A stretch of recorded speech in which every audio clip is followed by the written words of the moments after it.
ওয়াতাল্লাহি লাকিদান্না আসনামাকুম বা'দা আন তুওয়াল্লু মুদবিরিন। ইব্রাহিম আলাইহিস সালাতু ওয়াস সালাম বললেন, যখন তারা একটু দূরে চলে যায়, ইব্রাহিম বললেন, আল্লাহর কসম, তোমাদের দেবতা যেগুলো আছে, মূর্তি যেগুলো আছে, তোমরা যাওয়ার পরে আমি এই মূর্তির ব্যাপারে পূর্ণ সিদ্ধান্ত গ্রহণ করে নিব। এই মূর্তি আছে আর আমি আছি, এই মূর্তিকে কি করা দরকার, এটা স্বরূপ উদ্ঘাটন করা দরকার, এটার মূল উৎপাদন করা প্রয়োজন আছে, এজন্য আমি পরে ছাড়বো এটা, যাও তোমরা উৎসবে যাও। একথা বলেছেন তিনি ওই যে সম্প্রদায় একটু দূরে যাওয়ার পরে। কিন্তু একজন ব্যক্তি এটা শুনে ফেলেছে, তাদের মধ্যে একজন ব্যক্তি একথা একটু করে শুনেছে, কিন্তু উৎসবের কারণে সে আর পিছনে আসে নাই। তারা যখন চলে যায়, ইব্রাহিম আলাইহিস সালাতু ওয়াস সালাম এবার আস্তে করে ঢুকলেন তাদের মন্দিরে, তাদের যেখানে উপাসনালয় আছে সেখানে ঢুকলেন। ঢোকার পরে দেখলেন যে অনেক মূর্তি আছে, এদের সামনে অনেক খানা পিনা দেখা যাচ্ছে। যেমন দেখে আপনি গেলে দেখবেন যেগুলা হিন্দু ভাইদের মন্দির আছে, ওইখানে তারা কল্যাণের উদ্দেশ্যে তাদের ডেস্টিনেশনে পৌঁছার জন্য তারা অনেক সময় খানা বলি দেয়, তাই না? খানা বলি দেয়। কিন্তু আমরা হাকিকত বললে আমরা দোষী হয়ে যাব। ওই খানাগুলো ওইখানে কর্মকর্তারা খেয়ে দেয়, ব্যবসা এটাই। আসলে দিতে পারে না, মূর্তি কিভাবে খাবে? মানুষের দৃষ্টি ধরে কেমনে দিয়ে আসলো খানা। এখন তিনি দেখতে পাচ্ছেন খানা, তখন তিনি ঢুকার সাথে সাথে বললেন, সূরা সাফাতের মধ্যে আছে, আলা তাকুলুন, তোমরা খাচ্ছ না কেন? এটা খাও। তাদেরকে বললেন, খাও, তোমরা খাও। আলা তাকুলুন, খাচ্ছ না কেন? সবাই নিস্তব্ধ, কোনো আওয়াজ নেই, আওয়াজ থাকার কথাও না, তাদের তো বাকশক্তি নেই। তখন বললেন, মা লাকুম লা তানতিকুন, তোমরা কথা বলছো না কেন আমার সাথে? কথা বলো আমার সাথে। জবাব দিয়ে বললেন, মা লাকুম লা তানতিকুন, কথা বলছো না কেন? এবার যখন কথা বলছে না, তিনি রাগে ফারাগা আলাইহিম দারবান বিল ইয়ামিন, প্রত্যেকটা মূর্তিকে তিনি এবার নিজের হাত দিয়ে মিসমার করা শুরু করেছে, চূর্ণ বিচূর্ণ করা শুরু করেছে, হকার আওয়াজকে বুলন্দ করবার জন্য। আল্লাহ তাআলা বলেন, ফাজালাহুম জুদাদান ইল্লা কাবীরান লাহুম লাআল্লাহুম ইলাইহি ইয়ারজিউন। সকল মূর্তিকে তিনি ভেঙে চুরমার করলেন, তাদের মধ্যে সবচেয়ে বড় মূর্তি যেটা আছে ওটাকে বাদ দিয়ে। ফাজালাহুম জুদাদান আই ফুতাতান কুতামা, তাফসীরে আছে এগুলাকে চূর্ণ বিচূর্ণ করেছে, শুধুমাত্র বড় মূর্তি যেটা আছে ওটাকে ঠিক রেখেছে। এবং আরো তাফসীরে কুতুবী থেকে নিয়ে বিভিন্ন তাফসীরের মধ্যে আছে, ওয়া আল্লাকাল ফাসা আলা কাবীরিহি, তাদের বড় যেটা আছে কুরআন যেটা নিয়ে তাদেরকে চুরমার করেছে, ওই কুরআনকে বড় মূর্তির খাদের মধ্যে লটকিয়ে দিয়েছে। ولقد آتينا إبراهيم رشده من قبل وكنا به عالمين إذ قال لأبيه وقومه ما هذه التماثيل التي أنتم لها عاكفون صدق الله العظيم আমরা সকলে প্রিয় নবীর শানে দুরূদ শরীফ পাঠ করি। আল্লাহুম্মা সাল্লি আলা মুহাম্মাদিন ওয়া আলা আলি মুহাম্মাদ কামা সাল্লাইতা আলা ইব্রাহিম ওয়া আলা আলি ইব্রাহিম ইন্নাকা হামিদুম মাজিদ। আল্লাহুম্মা বারিক আলা মুহাম্মাদিন ওয়া আলা আলি মুহাম্মাদ كما باركت على إبراهيم وعلى آل إبراهيم إنك حميد مجيد আল্লাহ পাক রব্বুল আলামিনের শুকরিয়া জ্ঞাপন করি যে আল্লাহ পাক রব্বুল আলামিন আমাদেরকে দুনিয়ার যাবতীয় ঝামেলা থেকে বিরত রেখে আল্লাহ পাকের পবিত্র স্থান মসজিদের মধ্যে উপস্থিত হয়ে জুমার সালাত আদায় করার পূর্বে কোরআন ও হাদিসের আলোকে কিছু আলোচনা করবার জন্য আর শুনবার জন্য তৌফিক দান করেছেন। আমরা সকলেই কালিমাতুশ শুকর আদায় করি আলহামদুলিল্লাহ। আজকে আলোচ্য বিষয় হচ্ছে ইব্রাহিম আলাইহিস সালাতু ওয়াস সালামের তাওহীদের দিকে দাওয়াতের কাহিনী। ইব্রাহিম আলাইহিস সালাতু ওয়াস সালাম আল্লাহ পাক রব্বুল আলামিনের অত্যন্ত সম্মানী একজন নবী, জলিলুল কদর একজন নবী ইব্রাহিম আলাইহিস সালাতু ওয়াস সালাম। তাকে আল্লাহ পাক রব্বুল আলামিন নবুয়ত দিয়েছিলেন হযরত নূহ আলাইহিস সালাতু ওয়াস সালামের পরে। ইব্রাহিম আলাইহিস সালাতু ওয়াস সালামের জন্মস্থান হচ্ছে ইরাকের বাবিল শহরে। সেখানে তিনি দাওয়াতি কাজ করেছেন। ওই দাওয়াতি কাজের একটি উল্লেখযোগ্য ঘটনা, আশ্চর্য একটি ঘটনা, অলৌকিক ঘটনা আপনাদের সামনে স্থাপন করার জন্য চেষ্টা করছি, যদি আল্লাহ পাক তৌফিক দান করেন। সূরাতুল আম্বিয়ার আল্লাহ পাক রব্বুল আলামিন 51 নম্বর আয়াত থেকে নিয়ে প্রায় 70 নম্বর আয়াত পর্যন্ত এই ইব্রাহিম আলাইহিস সালাতু ওয়াস সালামের দাওয়াত নিয়ে কথা বলেছেন। উনাকে আল্লাহ পাক রব্বুল আলামিন এমন একটি মন্দ সমাজের মধ্যে পাঠিয়েছেন যেখানে ছিল পৌত্তলিকতা পূজা করা, পৌত্তলিকতা ছিল প্রতিমার পূজা, শিরকের গন্ধ ছিল যেখানে। এক কথাই বলতে গেলে ইব্রাহিম আলাইহিস সালাতু ওয়াস সালাম হচ্ছেন গোবরের স্তূপের মধ্যে একটি পদ্মা ফুলের মতো। চতুর্দিকে মুশরিক, চতুর্দিকে মূর্তি পূজক। শুধুমাত্র আল্লাহ তাআলা ইব্রাহিম আলাইহিস সালাতু ওয়াস সালামকে তাওহীদের বুঝ, শিক্ষা, নবুয়ত দান করেছেন। সেখানে তিনি এবার দাওয়াতি কাজ করার জন্য আল্লাহ পাকের পক্ষ থেকে আদিষ্ট হলেন। এজন্য সর্বপ্রথম তিনি উনার বাড়িতেই প্রদীপ জ্বালাতে চেয়েছিলেন, কারণ ওনার পিতাও ছিল কাফের মুশরিক। এজন্য তিনি সর্বপ্রথম দাওয়াত দেওয়া শুরু করেছেন ওনার বাবাকে। আল্লাহ তাআলা বলেন, إذ قال لأبيه وقومه ما هذه التماثيل التي أنتم لها عاكفون। ইব্রাহিম আলাইহিস সালাতু ওয়াস সালাম তার পিতাকে বললেন এবং তার জাতিকে উদ্দেশ্য করে বলল, মা হাদিহি তামাথিল আল্লাতী আনতুম লাহা আকিফুন। এই সমস্ত প্রতিমা, দেবতা, তোমরা যেগুলোকে দেবতা বানিয়ে নিয়েছো, এগুলা কি? এগুলোর বাস্তবতা কি?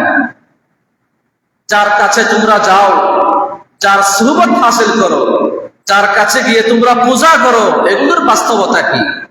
তিনি উপহাস করে কথা বললেন, এই যে একটা জড় বস্তু তোমরা মাটি দিয়ে, কাঠ দিয়ে বানিয়েছো, এই বস্তুর এমন কি আছে যার কাছে গিয়ে তোমরা সাহায্য চাও, যার কাছে গিয়ে তোমরা কল্যাণ চাও?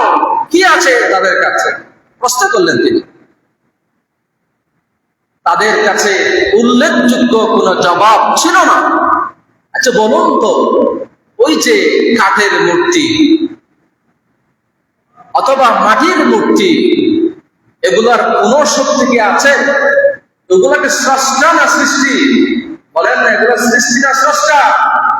এগুলো সৃষ্টি, মানুষ বানিয়েছে। তারা মানুষকে বানান নাই, তারা কোনো মাখলুক বানান নাই, তারা নিজেরাই মাখলুক। এখন তাদের কাছে উল্লেখযোগ্য কোনো জবাব ছিল না, টাকার কথাও নয়, মন গড়া কিছু কুসংস্কার। এজন্য তারা উত্তরে বলল, ক্বালু ওয়াজাদনা আবাআনা লাহা আবিদিন। আমরা তো এটা নতুন কোন ধর্ম আবিষ্কার করি নাই। আমাদের পূর্বে আমাদের পূর্বসূরি যারা আছে, আমাদের পিতা মাতা 14 গোষ্ঠী যারা আছে, এদের সবাইকে আমরা দেখেছি এদের পূজা করতে, এদের ইবাদত করতে দেখেছি, এজন্য আমরাও করি। তাহলে তাদের কাছে একদম স্পষ্ট জবাব হচ্ছে, আমাদের বিবেক বুদ্ধিতে বুঝে আসছে জন্য আমরা করছি তা নয়, বরঞ্চ এই সিস্টেমটা আমাদের পূর্বসূরি যারা আছে তাদের মধ্যে বিদ্যমান ছিল, এজন্য আমরা তাদেরকে পূজা করি। আমাদের সমাজেও অনেক মানুষকে দেখা যায় এই কাফেরদের মতো কথা বলে। যদি আমরা বলি এটা কোরআনে নাই, এটা হাদিসে নাই, এটি ইসলামী শরীয়তে নাই, অনেক মানুষ বলে তাহলে আমাদের বাপদাদারা যারা দুনিয়া থেকে অতিবাহিত হয়ে গেছেন তারা কি ভুল করছেন? বলে কি বলে না? বলে। অনেক সময় কুসংস্কার মানুষের মধ্যে সমাজে ছড়িয়ে পড়েছিল, এজন্য কাফেরদের 1 নম্বর জবাব হচ্ছে জবাব, আমাদের বাপদাদাকে আমরা এরকম পেয়েছি। এখন ইব্রাহিম আলাইহিস সালাম কোন ধরনের ভয়ের তোয়াক্কা না করে, কোন পরোয়া না করে একটি অপদস্থ একটি সমাজে তিনি বললেন, চতুর্দিকে মুশরিক, একটু ভাবেন তো আমার চতুর্দিকে আপনারা নাউজুবিল্লাহ সবাই মুশরিক, কেউ একজন মুসলিম আছে? সাহস করে বলল, লাকাদ কুনতুম ওয়া আনতুম ওয়া আব লাকাদ কুনতুম ওয়া আব আনতুম ওয়া আবাউকুম ফি দালালিন মুবিন। তোমরা আর তোমাদের বাপ-দাদারা সবাই স্পষ্ট গুমরাহিতে ছিল, স্পষ্ট তারা শিরকের মধ্যে ছিল, স্পষ্ট পথভ্রষ্টতার মধ্যে ছিল। তিনি বললেন, স্পষ্ট বলে দিলেন যে তোমরাও পথভ্রষ্ট, তোমাদের পূর্বসূরি যারা আছে তারাও পথভ্রষ্ট ছিল। একথা বলার পরে তাদের অবস্থা খারাপ, যে আমাদের প্রতিমাদের বিরুদ্ধে কথা, আমাদের দেবতাদের বিরুদ্ধে কথা, আমাদের স্রষ্টার বিরুদ্ধে কথা। তারা তেলে বেগুনে জ্বলে উঠল। তারা এবার ইব্রাহিমকে বলল, ক্বালু আজিতানা বিল হাক্কি আম আনতা মিনাল লাইবিন। তাহলে তুমি কি আমাদের কাছে সত্য নিয়ে এসেছো, সত্য বলছো, নাকি উপহাস করছো? অর্থাৎ তাদের এই কথা বিশ্বাসই আসছে না যে আমাদের মূর্তির বিরুদ্ধে কথা বলবে। এই কথা তাদের মাথার স্বাভাবিক দৃষ্টিতে তাদের কাছে এটা বোধগম্য নয় যে আমাদের মূর্তির বিরুদ্ধে কথা বলতে পারে। এর পূর্বে তো সেরকম কেউ বলে না। এজন্য তারা ইব্রাহিম আলাইহিস সালামকে পাল্টা প্রশ্ন করল, তুমি কি আমাদের সাথে উপহাস করছো নাকি বাস্তবতা নিয়ে এসেছো? তখন ইব্রাহিম আলাইহিস সালাম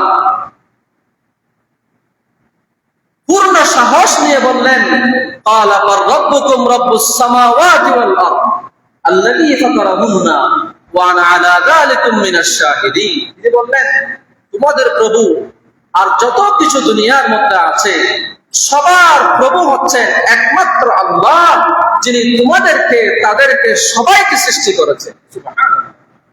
স্পষ্ট ভাষায় বলে দিলেন, কোন ধরনের পরোয়া না করে বললেন। এবং এই ব্যাপারে আল্লাহ যে আমাদের স্রষ্টা, আমাদের স্রষ্টা একজন, এই ব্যাপারে আমি সাক্ষী। একথা যখন বললেন, এক সময় তাদের ওই ইব্রাহিম আলাইহিস সালামের সম্প্রদায়, এদের উৎসবের দিন ছিল, ঈদের দিন। একদিন তারা ঈদে বের হবে, সূরা সাফাতের মধ্যে আসছে, ঈদে বের হবে। ইব্রাহিমকে বলল, চলো আমাদের সাথে উৎসবে যাক। এখন ইব্রাহিম তো তার মাথায় ধরে না, এগুলো কিসের উৎসব, মূর্তি নিয়ে কিসের উৎসব, একটা জড় বস্তু যার কোনো ক্ষমতা নাই, কোনো বিষয় নাই, কিসের উৎসব আবার? এখন এই বিশাল সমাজে, এই জনসমুদ্রে স্পষ্ট ভাষায় বললে হয়তো সমস্যা হবে, এজন্য তিনি যাওয়ার বান ধরলেন। যখন যাচ্ছিলেন হঠাৎ করে তিনি মাটিতে লুটিয়ে পড়লেন, পড়ে গেলেন মাটিতে। ফানাদারা নাজরাতান ফিন নুজুম, আকাশের দিকে তাকিয়ে, তারাকার দিকে তাকিয়ে তিনি মাটির মধ্যে পড়ে গেলেন। লোক সকল বলল, কি হয়েছে তোমার, উৎসবে যাবে না? তখন ইব্রাহিম আলাইহিস সালাম বললেন, ইন্নী সাকিম, আমি অসুস্থ, আমি যাব না, আমি অসুস্থ, আমি যাব না। এটা তাফসীরের অনেক ব্যাখ্যা আছে। অসুস্থ বলতে আমার দিল অসুস্থ, আমার কলব অসুস্থ, আমার আত্মা নিয়ে আমি একটু কষ্টে আছি, অর্থাৎ তোমাদেরকে কেন আমি দাওয়াত দিয়ে হকের পথে আনতে পারছি না, এই যে আমি অসুস্থ। আরো অনেক কথা আছে, যাই হোক আমি ওদিকে যাচ্ছি না, এই তাফসীরি আলোচনা। তারপরে তিনি এবার ডাক দিয়ে বললেন, ওয়াতাল্লাহি লাকিদান্না আসনামাকুম বা'দা আন তুওয়াল্লু মুদবিরিন। ইব্রাহিম আলাইহিস সালাতু ওয়াস সালাম বললেন, যখন তারা একটু দূরে চলে যায়, ইব্রাহিম বললেন, আল্লাহর কসম, তোমাদের দেবতা যেগুলো আছে, মূর্তি যেগুলো আছে, তোমরা যাওয়ার পরে আমি এই মূর্তির ব্যাপারে পূর্ণ সিদ্ধান্ত গ্রহণ করে নিব। এই মূর্তি আছে আর আমি আছি, এই মূর্তিকে কি করা দরকার, এটা স্বরূপ উদ্ঘাটন করা দরকার, এটার মূল উৎপাদন করা প্রয়োজন আছে, এজন্য আমি করে ছাড়বো এটা, যাও তোমরা উৎসবে যাও। একথা বলেছেন তিনি ওই যে সম্প্রদায় একটু দূরে যাওয়ার পরে। কিন্তু একজন ব্যক্তি এটা শুনে ফেলেছে, তাদের মধ্যে একজন ব্যক্তি একথা একটু করে শুনেছে, কিন্তু উৎসবের কারণে সে আর পিছনে আসে নাই। তারা যখন চলে যায়, ইব্রাহিম আলাইহিস সালাতু ওয়াস সালাম এবার আস্তে করে ঢুকলেন তাদের মন্দিরে, তাদের যেখানে উপাসনালয় আছে সেখানে ঢুকলেন। ঢুকার পরে দেখলেন যে অনেক মূর্তি আছে, এদের সামনে অনেক খানা পিনা দেখা যাচ্ছে। যেমন নাকি আপনি গেলে দেখবেন যেগুলা হিন্দু ভাইদের মন্দির আছে, ওইখানে তারা কল্যাণের উদ্দেশ্যে তাদের ডেস্টিনেশনে পৌঁছার জন্য তারা অনেক সময় খানা বলি দেয়, তাই না? খানা বলি দেয়। কিন্তু আমরা হাকিকত বললে আমরা খুশি হয়ে যাব, ওই খানাগুলো ওইখানে কর্মকর্তারা কে ব্যবসা এটাই আসলে দিতে পারে না। মূর্তি কিভাবে খাবে, মানুষের দৃষ্টি ধরে কেমনে দিয়ে আসলো খানা।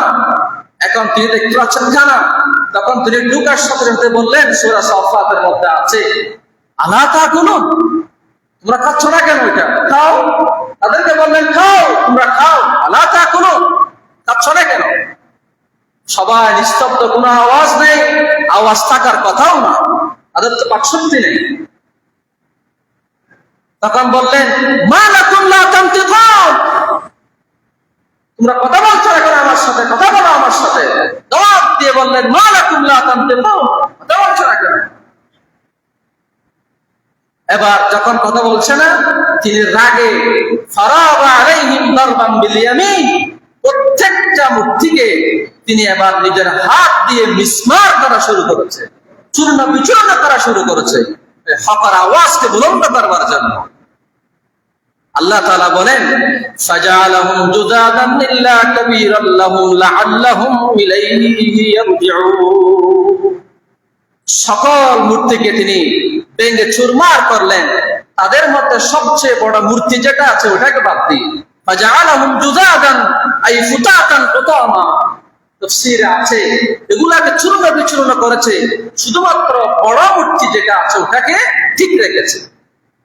এবং আরো তাফসীরে কুতুবী থেকে নিয়ে বিভিন্ন তাফসীরের মধ্যে আছে, ওয়া আল্লাকাল ফাসা আলা কাবীরিহি, তাদের বড় যেটা আছে কুরআন যেটা নিয়ে তাদেরকে চুরমার করেছে, ওই কুরআনকে বড় মূর্তির কাঁধের মধ্যে লটকিয়ে দিয়েছে। এটা হচ্ছে দাওয়াতের সিস্টেম।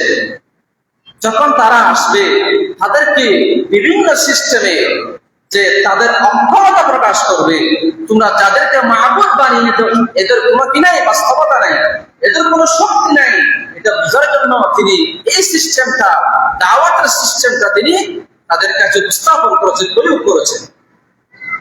এখন যখন তারা উৎসব থেকে আসলো, তাদের মন্দিরে ঢুকলো, উপাসনালয়ে যখন ঢুকছে, ঢুকার পরে যখন সব ভেঙে চুরমার হয়ে আছে, তখন তারা হতভম্ব হয়ে বলল, মান ফাআলা হাযা বিআলিহাতিনা ইন্নাহু লামিনাজ জালিমিন।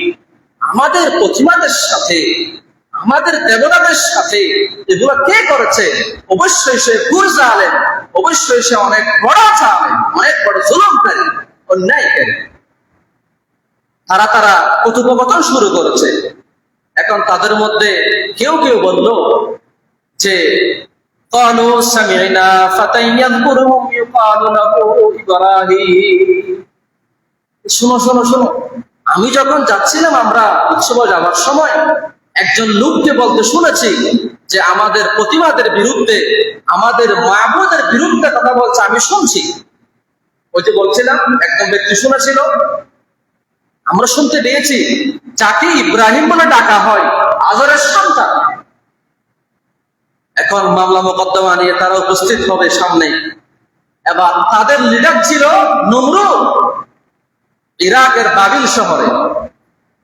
এখন নমরুদ সবাইকে লক্ষ্য করে বলল, ক্বালু ফাতু বিহি আলা আয়ুনিন নাস লাআল্লাহুম ইয়াশহাদুন, যে তোমরা ইব্রাহিমকে লোকালয়ে নিয়ে আসো, জনসম্মুখে নিয়ে আসো, তোমরা সবাই মিলে ইব্রাহিমকে জনসম্মুখে নিয়ে আসো, আর বিচার হবে।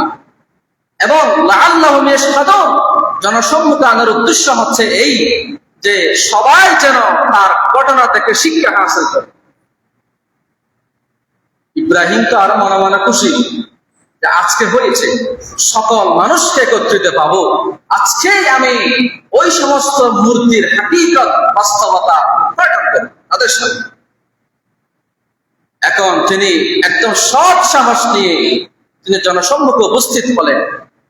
হকের মধ্যে কোনো সময়, হকের কথা বলতে গিয়ে কোনো সময় সেখানে ভয়ের কিছু নাই, যা ইব্রাহিম আলাইহিস সালাতু ওয়াস সালাম আমাদেরকে শিক্ষা দিয়ে চলে গেছে। সকলেই কাফের, একজন মুসলিম নাই, একজন ইব্রাহিমের পক্ষে নাই, সবাই ইব্রাহিমের বিপক্ষে। শুধুমাত্র কেবলমাত্র আল্লাহ পাক রব্বুল আলামিন তার পক্ষে ছিলেন, ইব্রাহিম আলাইহিস সালাতু ওয়াস সালামের পক্ষে ছিলেন, সহযোগী ছিলেন। যার পক্ষে আল্লাহ আছে তার কোনো ভয় আছে? বলেন না। যার পক্ষে আল্লাহ আছে তার কোনো ভয় আছে? কোনো ভয় নাই। আল্লাহর সাহায্য একদিন না একদিন আসবে। এখন ইব্রাহিম ইসলাম এই ফুরসত, এই সুযোগ তিনি কাজে লাগিয়েছেন। এবার তাকে আনা হলো। ক্বালু আনতা ফাআলতা হাযা বিআলিহাতিনা ইয়া ইব্রাহিম, তারা বলল, হে ইব্রাহিম, আমাদের প্রভুদের সাথে এই কাজটি তুমি করেছো? তারা প্রশ্ন করেছে, তুমি করেছো এই কাজ? তখন ইব্রাহিম সাল্লাল্লাহু আলাইহি ওয়াসাল্লাম একটা হিলা করে উত্তর দিয়েছে, আমি করেছি বলে নাই। দাওয়াতের সিস্টেম হচ্ছে এটাই, হিকমা নিয়ে, হিকমা অবলম্বন করে জবাব দেয়া। তিনি এবার বললেন, না না, বলেন নাই। বাল ফাআলাহু কাবীরুহুম হাদা ফাসআলুহুম ইন কানু ইয়ানতিকুন। ওই যে বললাম, বড় মূর্তিকে কি করে নাই, মিসমার করে নাই। তখন তিনি বললেন, না, তোমাদের এই যে বড় মূর্তি, বড় দেবতা, ওই তো উনি করেছে কাজটা, ওই তো উনি করেছে, দেখো প্রমাণ দেখো, তার কাঁধের মধ্যে ক্ষুধা আছে, ক্ষুধা আছে। ওই তো সে সহ্য করতে পারে নাই, আমি বড় মূর্তি হওয়ার পরেও আমার সামনে ছোট মূর্তিকে ইবাদত করা হবে, তার উপাসনা করা হবে, এজন্য সে হয়তো সহ্য করতে না পেরে তোমাদের ছোট দেবতাদেরকে হত্যা করেছে। যদি আমার কথা বিশ্বাস না হয়, ফাসআলুহুম ইন কানু ইয়ানতিকুন, যেগুলো এখন মিসমার করা হয়েছে, তোমাদের ছোট প্রতিমা যেগুলো আছে, ছোট দেবতা যেগুলো আছে, এদের কাছে প্রশ্ন করো। তোমাদের ভাষ্য মতে যে তোমাদের প্রভু কিছুই করতে না পারলো, কমাস কম তোমাদের প্রশ্নের উত্তর দিতে পারবে? ইন কানু ইয়ানতিকুন, যদি তারা কথা বলতে সক্ষম হয়, তাহলে অবশ্যই তোমাদেরকে তাদের উপর কে জুলুম করেছে উত্তর দিবে। এখানে তাফসীরে অনেক কথা আছে। তিনি মিথ্যা বলেছেন ইব্রাহিম আলাইহিস সালাম, এ ব্যাপারে স্বতন্ত্র একটি কিতাব রয়েছে যে নবীরা গুনাহ করতে পারে না। আলহামদুলিল্লাহ, আমার লিখিত কিতাব আছে, রদ্দুত তাইনিন ফি ইসবাতিন নবিয়্যিন, বাংলাতেও আছে, আরবিতেও আছে একসাথে। তাহলে এখানে অনেক কথা আছে। তিনি কি জন্য কথা বললেন? দাওয়াতের উদ্দেশ্যে, হিকমতের উদ্দেশ্যে, তাদেরকে বুঝাবার জন্য তিনি একটি উপায় অবলম্বন করেন। যাই হোক, এটি অন্য কথা। তারপরে এবার তারা আবার বলে, আসলেই তো আমাদের প্রতিমাদের কথা বলতে পারে না, আমাদের প্রভু তো কথা বলতে পারে না, এমন কিরকম প্রভু আমরা মেনে নিয়েছি, যারা তাদেরকে হত্যা করবে তারা এটার প্রতিরোধ করার ক্ষমতাও রাখে না। কেমনে আমাদের প্রভু হতে পারে? তাহলে যে আমরা বিশ্বাস করি যে তারা আমাদেরকে জুলুম থেকে রক্ষা করবে, মুসিবতে পড়লে হেফাজত করবে, আমাদেরকে সমস্ত মুসিবত থেকে উদ্ধার করবে, এটা কেমন হতে পারে? এই জন্য তাফসীরে কুরতুবীর ভাষা অনেক সুন্দর। তিনি বলেছেন, ইন্নাহু মান লা ইয়াদফাউ আন নাফসিহিল ফাসা ফাকাইফা ইয়াদফাউ আন আবিদিহিল বাসা। তিনি বলেছেন, যে ব্যক্তি, যে সত্তা, যে প্রতিমা, যে মাহবুব তার শরীর থেকে কুঠারটা সরাতে পারে না, তাকে যে ভাঙা হচ্ছে এটা প্রতিরোধ করতে পারে না, সেই কিভাবে তার যারা উপাস্যকারী আছে, যারা তার উপাসনা করে, তাদের কাছ থেকে মুসিবত গুলা কিভাবে হেফাজত করবে? তাদের বুঝে আসছে। এবার আপনারা দেখবেন অনেক সময় হাকিকত বুঝে আসলেও নিজের কৃতিকর্ম যেগুলো আছে, নিজের কুসংস্কার যেগুলো আছে, নিজেদের আমল যেগুলো আছে, এগুলোকে বাস্তবায়িত করবার জন্য, এই যে এটার উপর তারা প্রতিষ্ঠিত হওয়ার জন্য অনেক সময় সত্য বুঝেও না বুঝার কাম করে। তারা বুঝে গেছে যে আমাদের মাহবুদ সত্য মাহবুদ নয়, কিন্তু যে ইব্রাহিমের কাছে হেরে যাবে, এই জন্য তারা একথা প্রকাশ করতে অনিচ্ছুক। তখন তারা বলেছে, ফারাজাউ ইলা আনফুসিহিম ফাকালু ইন্নাকুম আনতুমুয যালিমুন, তোমরাই তো জালেম, তোমরা নিজেদের একটু ফিকির করো, তোমরা কেমন মাহবুদের, কেমন প্রতিমার ইবাদত করছো। এজন্য এক ঘটনায় আছে, এক সাহাবী ইসলাম ধর্ম গ্রহণ করার পূর্বে, ঐতিহাসিকভাবে এগুলো সাব্যস্ত, যাই হোক ইতিহাসের কিতাবে আছে, এক সাহাবী ইসলাম ধর্ম গ্রহণ করার পূর্বে তার কিছু প্রতিমা ছিল যেগুলো তারা মাহবুদ হিসেবে গ্রহণ করত। যখন তিনি বাজারে গেলেন, বাজার থেকে আসার সময় দেখতে পাচ্ছেন একটা কুকুর ওই প্রতিমার মধ্যে প্রস্রাব করে দিচ্ছে, কিন্তু ওই প্রতিমা কুকুরকে সেই বলতে পারে নাই, যাও এখান থেকে তাড়িয়ে দিতে পারে নাই। এটা দেখে তার মধ্যে আত্মমর্যাদাবোধ, আত্মসম্মানবোধ কাজ করেছে, যে আমি কেমন স্রষ্টা বানিয়েছি, যে স্রষ্টার মধ্যে কুকুর প্রস্রাব করলেও দাঁড়াইতে পারে না, শিগাল প্রস্রাব করলেও দাঁড়াইতে পারে না, এমন মাহবুদ কেমন আমাদের প্রতি, এমন প্রতিমা কিভাবে আমাদের মাহবুদ হতে পারে? এটা দেখেই তিনি ইসলাম ধর্ম গ্রহণ করেছেন। উমর রাদিয়াল্লাহু তাআলা আনহুর ঘটনা আছে, তিনি বর্ণনা দিচ্ছেন যে আমি মুসলিম হওয়ার পূর্বে খেজুর নিয়ে প্রতিমা বানিয়েছিলাম, মাহবুদ বানিয়েছিলাম খেজুর নিয়ে। যখন দুর্ভিক্ষের সময় আসলো মক্কার মধ্যে, খানা পিনা কিছু নেই, তখন আমি অভাবে পড়ে একবার কি করলাম, ওই মূর্তি, এক বিশাল মূর্তি, হাতের আঙ্গুল গুলো খেয়ে ফেললাম, তারপরে পায়ের আঙ্গুল খেয়ে ফেললাম, তারপরে নাকটা নিয়ে খেয়ে ফেললাম। এভাবে করে করে আমি সম্পূর্ণ মূর্তিটা খেয়ে ফেললাম। তখন আমার মধ্যে একটা অনুভূতি কাজ করলো যে এমন কি মাহবুদ হতে পারে, যে মাহবুদকে আমি পরিপূর্ণ গ্রাস করে ফেললাম, আমাকে প্রতিরোধ করবার ক্ষমতা রাখতে পারে না। তার মধ্যে ইসলামের অনুভূতি আসলো, ওখান থেকেই শুরু হয়েছে। তাহলে এই কথা, ফারাজাউ ইলা আনফুসিহিম ফাকালু ইন্নাকুম আনতুমুয যালিমুন সুম্মা নুকিসু আলা রুউসিহিম, এরপর তাদের মাথাকে একটু নিচে করলো। এটা রূপকর্তাও হতে পারে, অর্থাৎ তারা ভিতরে ভিতরে, তারা অন্তর্গতভাবেই তারা সারেন্ডার করে ফেলেছে তার কাছে। সুম্মা নুকিসু আলা রুউসিহিম, এবার তারা আবার গ্যারাপিটি করে তার সামনে নিজেদের প্রভাব বিস্তার করবার জন্য তারা বলল, লাকাদ আলিমতা মা হাউলাই ইয়ানতিকুন, ইব্রাহিম তুমি তো জানো এরা কথা বলতে পারে না, কেন আমাদেরকে আবার পাল্টা প্রশ্ন করছো? এবার দাওয়াত করা শুরু হয়েছে।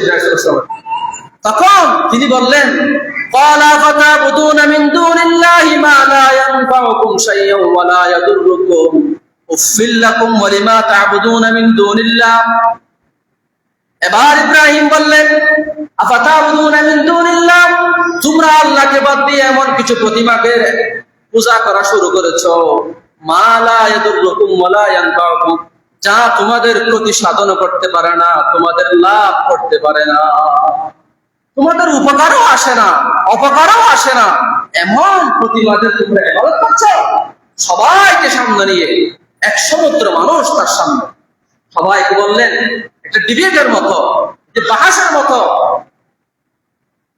তারপরে উফিল্লাকুম ওয়ালিমা তা'বুদুনা মিন দুনিল্লাহ, তোমাদের জন্য আফসোস হয়, তোমাদের জন্য আফসোস হয়, এমন সত্তার কিভাবে তোমরা ইবাদত করো। এখন তো তাদের কাছে কোনো জবাব নাই, আর সবাই না জবাব, নিস্তব্ধ, কোনো কথা নেই, যে মূর্তির স্বরূপ উদ্ঘাটন করে ফেলেছে। এখন কি হবে? এখন দেখবেন অনেক সময় জালেমরা যখন জুলুম করে, জুলুম করার পর যখন কোনো রাস্তা না পায়, প্রশ্ন করেছে কোনো উত্তর নেই, তখন দেখবেন এবার তার পেশি শক্তি প্রয়োগ করা শুরু করে, তাকে মামলা দিবে, হামলা করবে, জেল দিবে, এই করবে, সেই করবে, অনেক শাস্তি। কারণ সে কথাই পারে নাই, যুক্তিতে হেরে গেছে।